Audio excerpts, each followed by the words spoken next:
Exam calculator के इस video में आपका स्वागत है। आज हम लोग एनसीईआरटी के ईवीएस का एक टॉपिक है सीड्स, बीजों के बारे में पढ़ेंगे। तो एनसीईआरटी में बीजों के बारे में क्या दिया है इसको देखेंगे और इस वीडियो से बीजों के बारे में जो भी एनसीईआरटी में दिया हम लोग क्लियर कर लेंगे। इस पर कई बार क्वेश्चन आ चुका है। तो स्टार्ट करते हैं वीडियो को, देखते हैं कि क्या होता है सीड्स।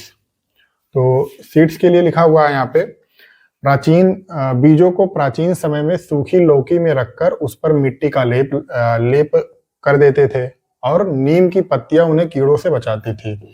तो जो सूखी लौकी होती है खोखली हो जाती है, तो उसके अंदर प्राचीन समय में, पुराने समय में बीजों को, जो कई सारे बीज होते हैं कई सारी चीजों के, तो उसमें रख देते थे और उस पर मिट्टी का लेप लगा लेते थे और नीम की पत्तियां, जो नीम की पत्तियां होती है उसको उसमें भर देते थे। तो उससे क्या होता था, उसमें कीड़े नहीं लगते थे। तो कीड़े से बचाने के लिए क्या किया जाता था, नीम की पत्तियों का उपयोग किया जा सकता है। मतलब किसी भी चीज को अगर कीड़े से बचाना है, जो बीज उज होते हैं उनको, तो हम लोग क्या करेंगे, उसमें नीम की पत्तियां को लगा देंगे तो कीड़े वहां से भाग जाते हैं। ये कई बार क्वेश्चन पूछा जा चुका है कि बीजों को बचाने के लिए किस चीज का उपयोग करते हैं। तो क्या होती है, नीम की पत्तियों का उपयोग किया जाता है। फिर है, पौधे स्वयं भी अपने बीजों को दूर फेंक देते हैं और कपड़ों में चिपक कर तथा पानी के जरिए एक जगह से दूसरी जगह पर चले जाते हैं। कई सारे पौधे ऐसे होते हैं जो जिसमें जैसे कहीं कहीं पे उगा रहता है, हम लोग जाते हैं तो पैंट में लग जाता है, पैंट में चिपक जाता है, तो वो जो चिपकता है वो बीज रहता है और वो दूसरी जगह पानी के जरिए या इसे ही चिपक कर एक जगह से दूसरी जगह पहुंच जाते हैं। तो उन्हीं के बारे में दिया हुआ है। फिर लिखा है, सोयाबीन की फलियां पककर फट जाती हैं, उसमें से बीज बाहर निकल जाता है। जो सोयाबीन की फलियां होती हैं वो पकने के बाद अपने आप फट जाती हैं और फटने से क्या होता है, उसके जो सीड्स होते हैं वो बाहर निकल जाते हैं।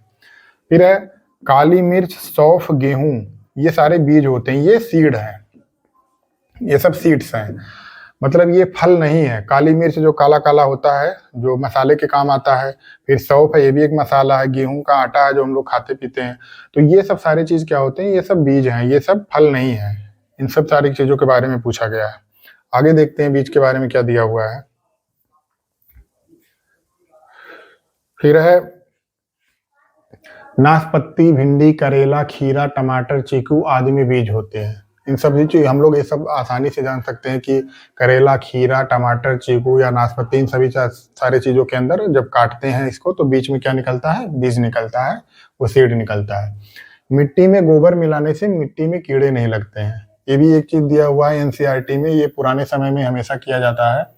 तो पहले मिट्टी के घर बनते थे लोगों के, तो वो उसमें गोबर मिला देते थे, तो उससे क्या होता था, उसमें कीड़े नहीं लगते थे।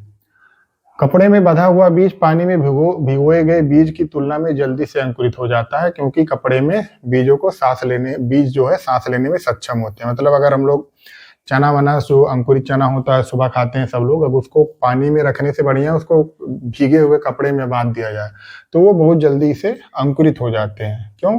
क्योंकि वहां पे जो बीज होते हैं वो कपड़ों के माध्यम से सांस लेने में सक्षम हो जाते हैं, तो जल्दी उससे अंकुरण उसका जल्दी हो जाता है।